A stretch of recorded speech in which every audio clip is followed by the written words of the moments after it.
Halo teman-teman, perkenalkan nama saya Marta Samrina Poe, NPM 12180016. Saya adalah mahasiswi Universitas Timur, Fakultas Pertanian, Program Studi Agribisnis semester 5. Di sini pada mata kuliah Perdagangan Internasional, saya akan menjelaskan sedikit tentang teori Rybczynski.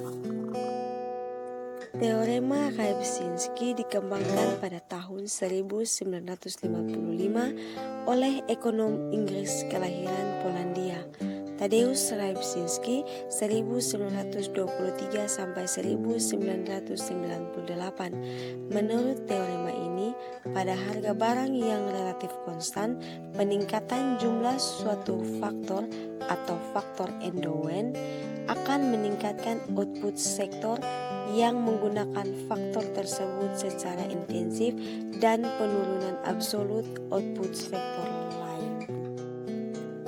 Teorema Rybczynski, ketika jumlah satu faktor produksi meningkat, produksi barang yang menggunakan faktor produksi tersebut secara intensif akan meningkat relatif kepada peningkatan faktor produksi, atau karena model HO mengasumsikan persaingan sempurna yang di dalamnya harga sama dengan biaya faktor produksi.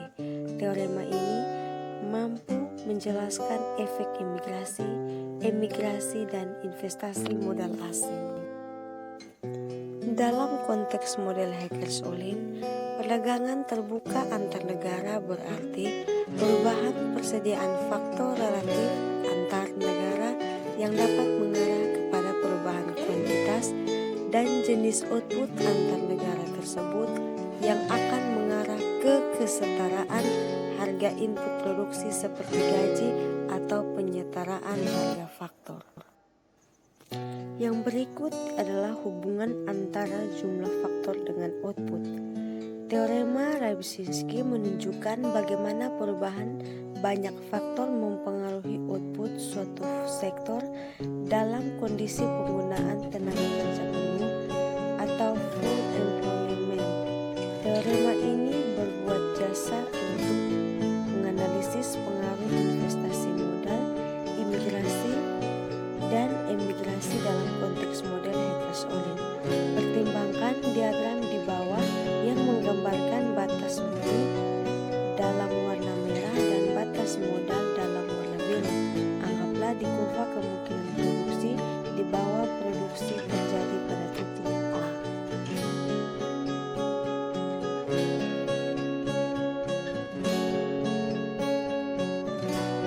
Anggaplah terjadi peningkatan dalam banyak faktor buruh.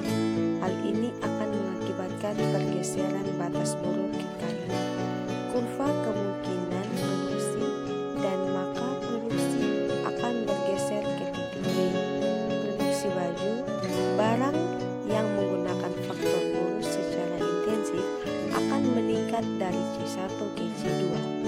Produksi mobil, barang yang menggunakan faktor modal secara intensif akan menurun dari S1 ke S2.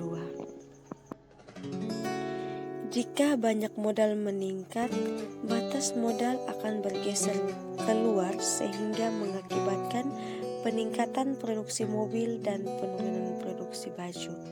Karena batas buruh lebih curam daripada batas modal, mobil yaitu barang yang menggunakan modal secara intensif, sementara baju yaitu barang yang menggunakan buruh secara intensif. Secara umum, peningkatan banyak faktor suatu negara akan mengakibatkan peningkatan output barang yang menggunakan faktor tersebut secara intensif, sementara output barang lain yang menggunakan faktor lain akan menurun. Dalam teorema ini juga berkaitan dengan teori Hackers-Ollin atau yang biasa dikenal dengan teori HO, yang dapat membagi masyarakat dalam dua bagian, yaitu yang pertama masyarakat diuntungkan dan yang kedua masyarakat dirugikan. Penyebabnya adalah yang pertama pengaruh jangka pendek terhadap harga dan output, yang kedua pengaruh permintaan faktor, dan yang ketiga tanggapan harga faktor jangka panjang. Yang berikut adalah spesialisasi dan kerugian. Yang pertama, spesialisasi. Konsep spesialisasi menekankan bahwa sebuah negara harus memfokuskan pada produksi barang atau jasa yang memiliki keunggulan komparatif, sebagaimana dianjurkan oleh David Ricardo. Keunggulan komparatif di sini mengacu pada kemampuan untuk menghasilkan barang atau jasa dengan biaya marginal dan biaya peluang yang lebih rendah daripada barang atau jasa lain. Ketika dapat berspesialisasi dalam produksi, sebuah negara diuntungkan dari perdagangan internasional. Jika misalnya negara tersebut dapat memproduksi apel dengan biaya lebih rendah daripada jeruk, maka negara tersebut dapat memilih untuk mengkhususkan dan mendedikasikan semua sumber dayanya untuk produksi apel. Untuk itu, kebutuhan jeruk mereka dapat membelinya dari negara lain. Yang kedua, kerugian terbagi atas dua, yaitu yang pertama, penyebab kerugian karena harga produk rendah di pasar dunia, dan yang kedua, menghancurkan pertumbuhan. Yang berikut adalah penyebab pertumbuhan yang merugikan. Pertumbuhan negara semata-mata untuk tujuan ekspor, suatu ekspansi akibat pemenuhan permintaan luar negeri yang meningkat dapat menurunkan harga dalam jumlah yang besar.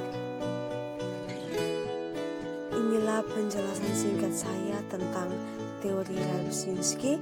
Semoga bermanfaat bagi kita semua. Sekian dan terima kasih.